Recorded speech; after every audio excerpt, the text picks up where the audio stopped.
Welcome to Penrose Learning, where we make understanding easy. You're going to pay for Icloud using Apple Balance. First, confirm the balance and Apple ID. Open Settings, tap your name, and read the Apple Balance number. Make sure the device is signed into the exact Apple ID that holds the balance, because purchases tie to that account.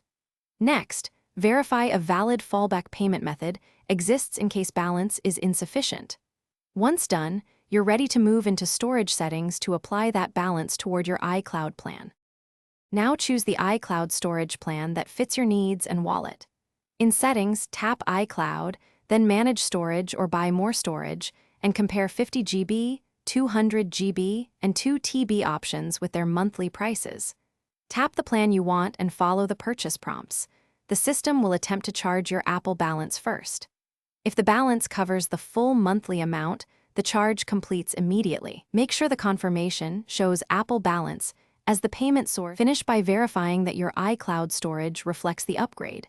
Check Settings iCloud for the new capacity and review your Apple ID purchase history to see the transaction. If the payment didn't process, add funds to Apple Balance or update the fallback card and retry the purchase. If the account still shows old storage, restart your device, sign out and back into your Apple ID, and wait a few minutes for Apple's servers to sync. This resolves most refresh or billing hiccups. Thanks for watching. If this was helpful, leave a like and consider subscribing. See you next time.